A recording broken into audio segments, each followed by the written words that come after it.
Welcome from Manchester. We're at the Manchester Conference Centre, nearing the end, or already past the end, Yeah. of the PHP North West Conference edition 2015. Next to me, Jeremy Coates, the organizer of the event. Say hi, Jeremy. Hi, Jeremy. And introduce yourself to our lovely audience. I'm Jeremy. I've been around PHP probably since about PHP 3.1.12 or something, so I'm a granddaddy in the PHP world. I have the idea for running a conference. Crazy enough to do it? Yeah, I'm the idiot who had the idea. I went to the London conference, it was at the time, and really enjoyed myself and thought, hey, we need this in the north of the country. Was it back in the day when it was still in Hammersmith? Yes. I remember that. Yeah. That's I went in 2006, and then again in 2008. And in 2008, I decided let's actually make something happen. So I stepped up and was told at the time, in order to have a conference with credibility, you needed a user group. Yeah. So it's like, well, we best get one of those going as well then. So usually it works the other way around. So usually people start out by having a bunch of people meeting, having drinks, doing talks, and then as they get more experienced, they grab all of their courage together and their money, and they organize an event. You did it the other way around. No, because I'd experienced conferences first. I had the vision for a conference. Which was, explain the vision, because you have a very specific vision. Yeah, okay. Our vision, I guess, because in the community that PHP is, we're kind of an odd setup in that it's run by my company. Which is called? Magma Digital. The nice full Magma Digital. Yeah, I'm the CEO of that these days, but back then there was only about 3-4 of us when we first got started, so that was 2008. And so the vision was to have a conference done the Northern way, okay, which is very plain, very simple, but also affordable. And I've seen so many conferences around the world in different areas and stuff, and the prices get to be that you can only afford if your business is going to pay for you. Especially in the big cities where the cost of living is high and it translates into... Yeah, so it's very expensive to hire the venues and all that sort of stuff. So in the north, we have some luxury there in that the venues are a little bit cheaper and that sort of thing. But I set out that this had to be affordable for people to pay out of their own pocket. So if their boss wouldn't pay for them to come, it had to be accessible enough that they could pay for it out of their own pocket. So even today, 8 years on, from that initial vision, we still have our ticket prices set below £100 for a day and a half's conference, including 2 hot meals and a free bar and things like that. So just the tangible things that you can see costs, ignoring all the content that you're going to get in a conference like that, just the cost base alone, you're still getting reasonable value just in food and beer and those sort of things. Mm-hmm. The fact that you get the content on top as well is just the amazing part of it. So, you see that as a responsibility of being from this area to give back to the area, or do you want to give back to a larger community? It's for the community things, because some which community? Okay, for me, the original kind of concept I had was, it was for the freelancer guy, or the guy who was the only PHP guy in his workplace, because there was a lot more of that back then, because, you know, I'm a granddaddy in this community, I guess. And it's about making sure that they had the ability to pay for themselves and just do it in their own time. Because work, even now, I still come across people who won't let the developers out to go to a conference and stuff. Yeah, and they fixed that brilliantly. They arranged that brilliantly, because the conference tutorial day is on a Friday. Yeah, and Friday. Then we have the Saturday, which is already a time off for most developers, as conference day 1, and then conference day 2 is on a Sunday, which is remarkable. I don't see a lot of events doing it on Sunday, and I don't mind. And that aligns nicely with that strategy of yours of being able to attract the developers who have to pay it out of their own pocket and don't get time off from work. Yes, so but we've also had people criticise us for that, because some of the other conferences are weekday, and therefore it meant to us we were totally going for a different audience than the commercial conferences, if you will, by being community focused. But in the early days, the first 2 or 3 years, we didn't have the day and a half that we do now for the conference. We just had the single day. But then people kept demanding more and more, and we want more, and we went from 2 tracks to 3 and all that sort of stuff. I've seen it evolve. Yeah, and then, but on the Sunday, we actually play a very astute game, I think, in that we only do half a day. So, and the reason we do that, there's 2 reasons. One is that people can get home Sunday afternoon, get back to their flights, and still land on the same day back in their home country or town or whatever, and just get back to family life. And I think that's really important. But equally, it means we don't get a lot of costs on the second day of the conference, because we're not paying a full day delegate rate to the hotels and things. We're only paying for 1 round of refreshments in the morning and maybe a few little extras and things. And that saves them on, I think, on staff.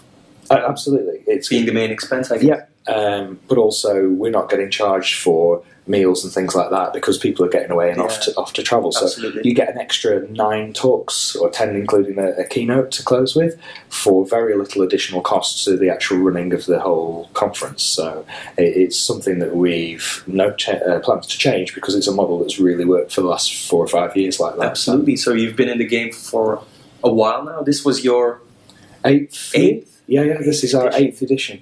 And, we that first year when we were setting up and had to have the user group, we went from a user group first meeting in the July with maybe 35 people, I think. We had August off for holiday season. September. This is important. So, July? Yes, July. First edition? No, the first user group. User group, yeah. Then there's holidays. Holidays for August. September, October, we had user group meetings. And November, late on in November, we had 175 people at the first conference. So from nothing, from the summer to the November... So it's clear that there was a demand for it.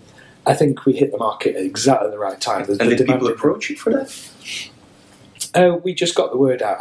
In the very early days, we had a very friendly pet recruiter who introduced me to a lot of people. They were very community focused, which was unheard of back then.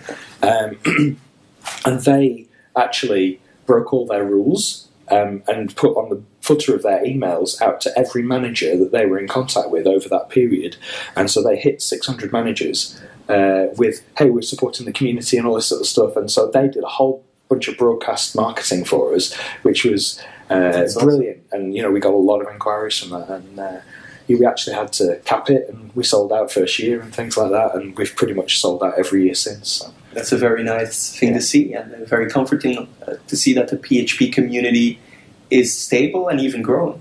And something interesting you said about Sunday afternoon is people can go back to their home or their country. Yes. So it's a very international thing. Okay. That was probably the biggest surprise when we first started, was... We picked Manchester as a destination. I'm from a city a bit further north, about an hour away. So we're organising in a city remotely, which is quite difficult in the first year or two. But we picked it because it was the big name and it's got all the infrastructure and you can easily get here and things like that. And what we hadn't figured on was the international aspect. Where even in the first year we had people coming from abroad into the UK. Do you have numbers on these, like for this edition? We haven't done the statistics for year 8. But for year 7 then? But for the last 3 years, we've had either 19 or 20 countries represented for a small community conference. It's a lot. Well, I'm here and I'm loyal to this conference, and this is my 5th edition, I guess. Wow. So. Yeah. We've had people from the States this time. Last year we had the guy from Mauritius who came over. We had, a year before, a guy from Malaysia and things like that, who spent 20 hours on flights and stuff to get here. Yeah, I remember the guy, Irazuddin. Irazuddin bin Ishak. Exactly, absolutely. Well, really nice guy. Well done for remembering that. And that was back in 2010. Wow, is it that long ago? But yeah, it's the thing that whilst it's a UK-based conference, there's a massive international flavour. And there's a reason for that, right, Jeremy? Community. Yes. Community. It's one of those things that now we're plugged into all of that. I get it completely, but in the first early days, the community wasn't as big and it wasn't as fluid like it is now. I was joking with several people over the conference this weekend that, we've been talking 5 minutes, so there'll be a new JavaScript framework released. And a new user group in Europe. Because it's the kind of it's been rapidly evolving, and I see it from a national user group turning into regional user groups, being very successful and taking over some of the responsibilities of those bigger user groups, which is a good thing because they need to be self-regulating. Yeah, and I think we see that here in the UK as well. In that, how many do you have? I can't keep track of them. It's insane. So we started out with London back in the day, then we had Northwest. Yeah. What else? Well, there's been Northeast. There's a user group in Bristol. There's about 5 down on the south coast of the country now. There's 4 in Scotland. There's Belfast and so on. So it's covering. There's the East Midlands. There's a brand new one just about to start in Nottingham. Yeah, I'm hearing things like Surrey. Surrey had their first meeting last month with 25 people. So, and Hampshire, which is where the South Coast one is born from, but that's actually a collection of about 3 user groups who pooled their resources to make a conference in the summer this year. So as you can see, lots of activity happening. Yeah, and do you see them as competition to you? No, because I think as long as they don't organise a conference, we're doing different things in different ways. We've had unconferences as well, so I do worry occasionally that the market could get crowded. But so far it's fine. I think there's much more demand now, so that's cool. We've decided we're not going to grow any bigger numbers, so we've got a cap because we like the flavour and the scale that we get to. It still and the vibe gets totally different once you grow beyond 400 or 500. It's a different game, and you have to find bigger venues, which are more expensive and all the rest. So it suddenly changes the model. So we're very comfortable with the model. But for me, I don't see them as competition.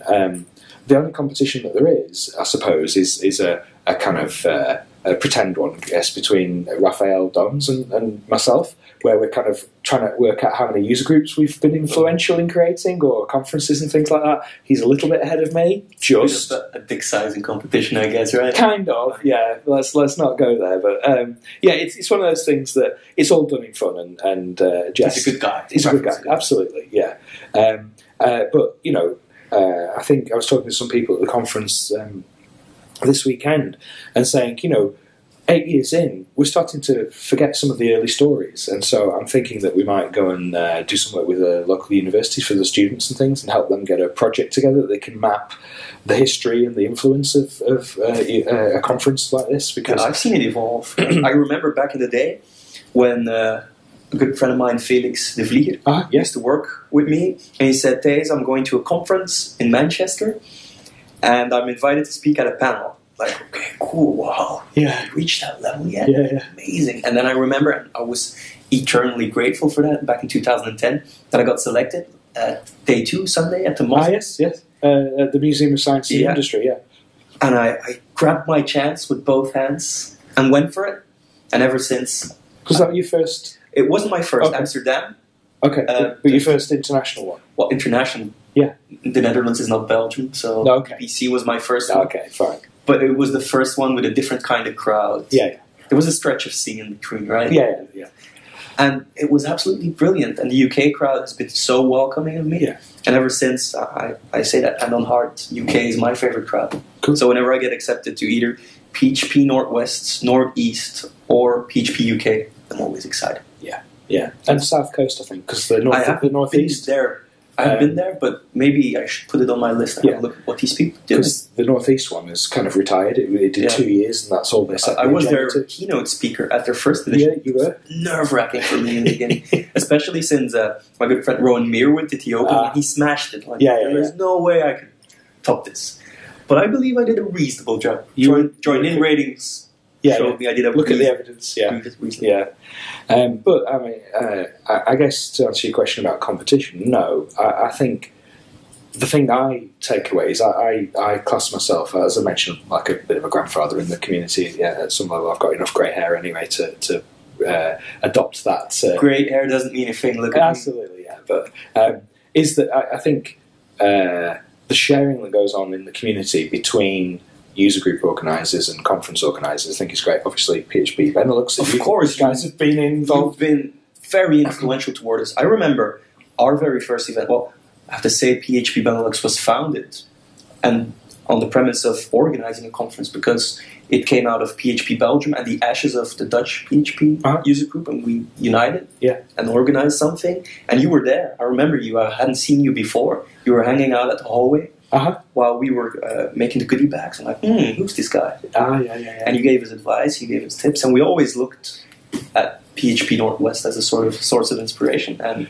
it worked out. We're doing well, you're doing well. Yeah, well, the backstory is a little richer than that, even, in that we shared all our material of how we did things. So everything from how we organise using Google Docs and that sort of stuff to the types of insurance you have to get for one of these sorts of events.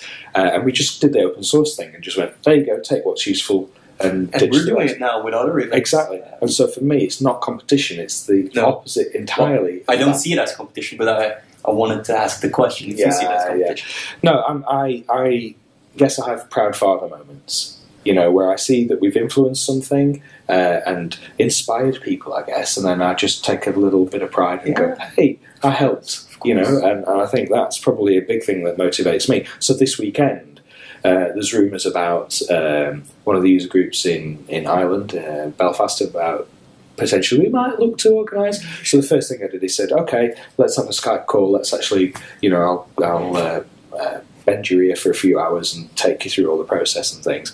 And then the South Coast conference that we did that with last year, that they've just had a great first edition this year, I, on their behalf, also committed them to the same conversation to having just set out is a much different, much more live story to share with the guys who might be starting up. So towards our audience, we're being vague now on the advice, and maybe we should open it up and share a couple of words, both being conference organizers. Absolutely. So what's the absolute foundation of what's the first thing you need to do? Like, I have my opinions on that. I have strong opinions on that. Okay. I'd like to hear yours first. What is number one? Number one, if you've no venue and you've no date, you've nothing. Yeah. So you have to organise your venue first. You have to, if you're setting out, you've nothing in mind. You've got to go and visit a number of places. You have to understand that most conference centres, their schedule is at least 1 year in advance. So you have to pick a long enough time frame away that you can actually find a hole in their calendar that you can fit in. But then again, a hole in the calendar of events, because that's a hard one. There's so many conferences. There are, and overlapping ones as well. Overlapping ones. I've reached the stage where, on that issue, I don't worry anymore, because you might not get as many submissions, but it'll open up a new avenue for new speakers and untested talent and that sort of thing. So I think the first time it happened, we clashed with ZenCon, I think it was, or something like that a few years ago. The month of October is nuts. It's nuts, absolutely. So don't pick October. But we clashed with ZenCon, and a few of the regular people who would be known on the speaking circuit were said, oh, we've been accepted to ZenCon, sorry we can't come. And I said, it's fine, it's really fine, no problem with that.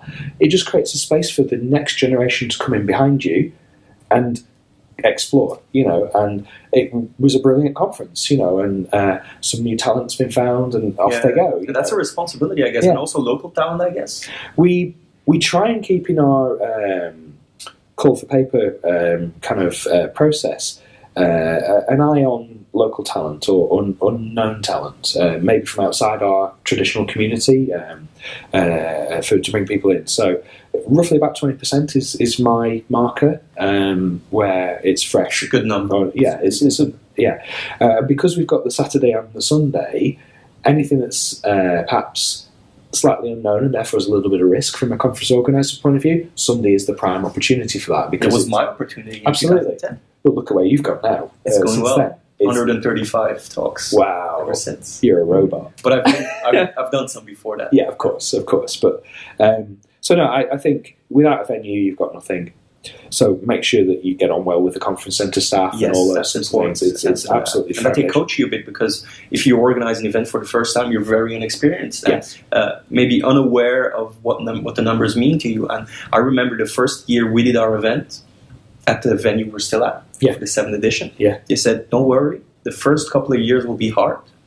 If you live 3 editions, it was solid. Yeah. And it proved to be true. Yeah.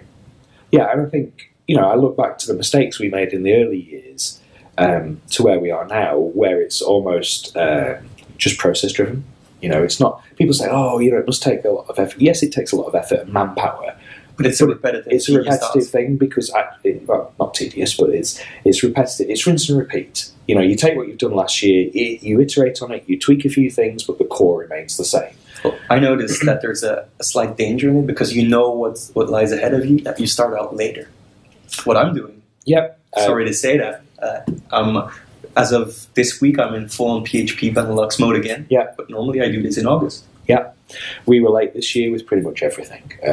We'll see how it worked out. So it's fine on the day, but from our standards of how we do things, there's a few missing pieces this year. The way I look at that is like imagining a swan gliding across a lake. It looks like it's gliding, but then underneath it's paddling away. Yeah. And previous years the swan was gliding and just easily paddling underneath. This year was a little more frantic. Changes within the crew? Yes.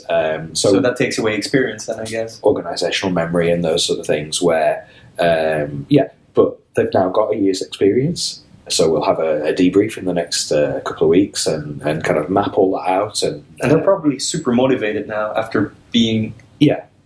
And some of the new crew who are non-developers and things, they're just part of the company and things, they kind of... they don't get it until they've experienced it. And then when they've been here, they go, I get it now. And they understand. Because I think to people outside the kind of developer community, but particularly PHP community, we have a great luxury in that we're all highly charged, energized. We feed off this whole kind of community thing and so on. A lot of people who come from different disciplines or different walks of life, going to a conference is almost punishment from work. And we're completely the opposite. People want to be here. And they expect it to be suit and tie and very formal. Yeah. Oh, it's not the case. Jeans, t-shirt, exactly. And I mean, some of the little phenomena that go on around PHP North West, we didn't put ticket sales on until May this year. We were already aware of people who'd booked flights and hotels in about February. So we haven't even, we've said we're doing a conference on those dates, because otherwise they wouldn't invest in flights. So at the minute we'd announced our conference dates, it's like boom, and people start booking flights and hotels and things like that, which just blows my mind. And then we do Blindbird tickets, which is where you haven't announced your speakers yet, but you're saying this is the cheapest ticket. So if you know you're going to be coming anyway, grab this one. It's like 50% of the entire tickets with Blindbird this year. Got. So you need to make sure you get the financials right, which is one of my priorities, not my responsibility, because we have the luck and the luxury of having a financial person who is a non-developer just joining us and doing all the financials. Yeah. And we're eternally grateful for that. So that guy we have is called Leon, and he said, well, I like this community thing. Let me open source my financial skills to help you along. Awesome.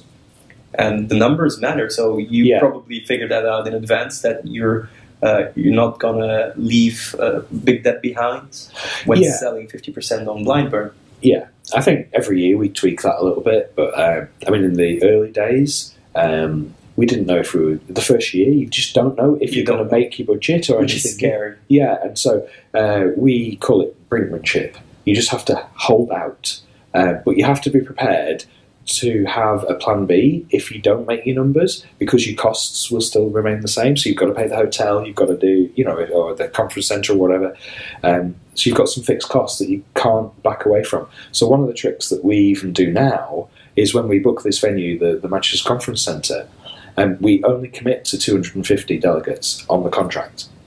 So it limits our risk, so that if something went wrong, we'd only be contracted to that numbers. And it's only about 3 weeks before that we say, yep, we've hit 400 again, or just over. And they know this in advance? Oh, they know that. They know we're playing a game. They know that they've got the commitment. They know it's going to hit 400 or so. But from a financial risk management point of view, I'm not overexposed as a company, and therefore I'm not taking as big a risk as I would otherwise. And so, because we only have to give catering numbers like a week or two before, so that they get the appropriate food and so on booked. So And because we've been doing it a while now, this is one of the things that if you're starting out new in conference world, you need to be very aware of and on top of, is that your trading terms can vary. Okay, so we've reached the stage now, because it's run by us as a company and we've been doing it and we're well known, we just do an application for credit. And then we don't have to pay anything until just before the conference. So this year they said, okay, now you've told us your numbers, your credit amount that you've applied for, we need to apply for another 20,000 credit on top. And I just said, can we just pay it on deposit instead? Because we only had like a few days beforehand and there was no point applying for credit. We might as well just pay a big amount because the money had already come in and things. So, whereas in the early days, you might have to start putting deposits down because they don't know you, they've not got a trading history with you, and therefore they don't trust you yet. So you have to be prepared. How are you going to seed fund that first year, particularly the first year? And so you need somebody to give you a kind of lucky break and take a risk on you. And then it's about communication. Then again, funding happens in two ways. Ticket sales, but also a very important one, and that's the last topic I want to discuss with you, is sponsoring. Sponsors. Supporters, as we call them. You call them supporters, yeah. Yeah, we've evolved in that area. And I think it's because the sponsor supporters are people who want to expose themselves to the community because they're looking for new developers, or they've got products that they want to bring into this world, or they want to have us influence decision makers. So companies like yours, Conbell and so on, an ISP, you want to talk to developers because they're often the people who help form the decisions about whether your services get bought or not. So, and for a community conference, there's a fine line there. You've got to get the balance right. So most of the supporters that we work with are already known to the community or do things in the community. So, for example, JetBrains, who do the they're a very loyal sponsor of ours as well, of everyone who's someone in the community. Everyone knows them. They've become a household name.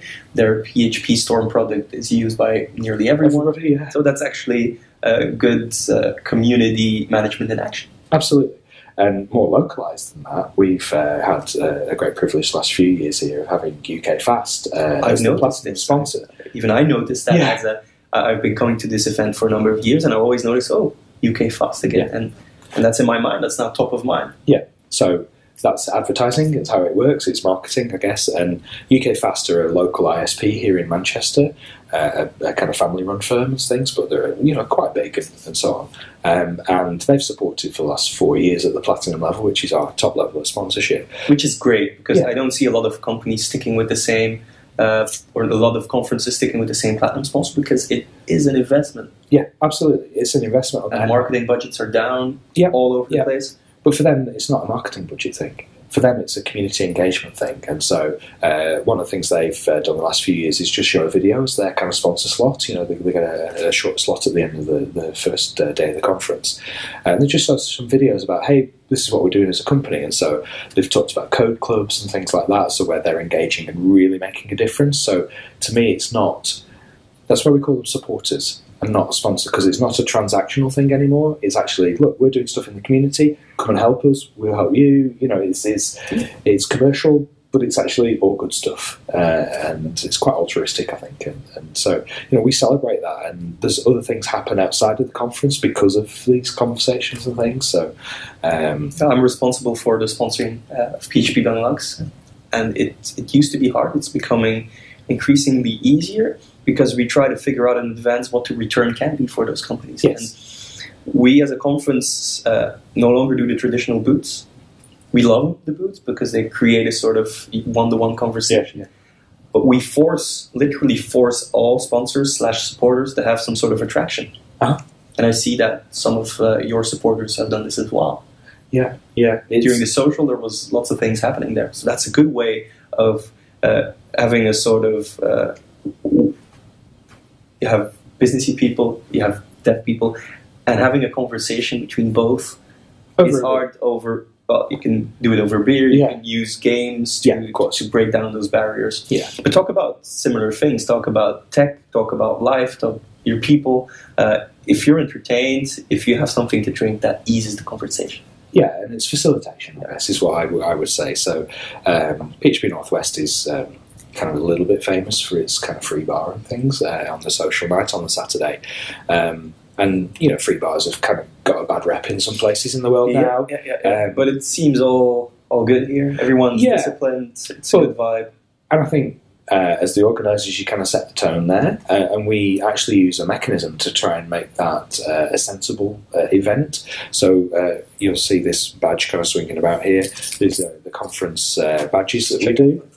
And what we do is we have a little rule around this. So when you go to the bar, you've got to show your conference badge, and that's 1 drink per visit. So you can't just get a whole set of drinks in and get drunk too early. So you have to just pace yourself because it's there's a lot of people. It kind of there's a pace to it. So the free bar went from about 6:30 yesterday evening through to 11 o'clock at night. Yeah, I noticed that quite late on there were still drinks available. And today the conference centre staff said to me as part of us waving goodbye to them that we love your group because anybody who normally spends that much in a free bar in an evening, there's trouble, and there never is from your guys. So I think we've kind of got the model right. And I was sitting near the bar, and some people who weren't part of the conference tried to order beer, and there was nothing left on tap. We had cider anymore. And they said, we had a big event yesterday. So we drunk them dry. Yeah, I guess we did. Okay, I guess that's all the time we have for today. I really had a good time here, as always, and I'll definitely be back next year. And I would strongly advise you to have a look at the website, which is... conference.phpnw.org.uk. I'll put that in the show notes as well for reference. And also point out the YouTube channel where all the conference videos from the last 7 years are already online. And we also give, this year, in a couple of months' time, we'll publish all those to YouTube as well. So. Great. So be sure to check those out. Thank you very much, Jeremy. It was a pleasure having this chat with you, and see you next time. Thanks, Tace. Bye.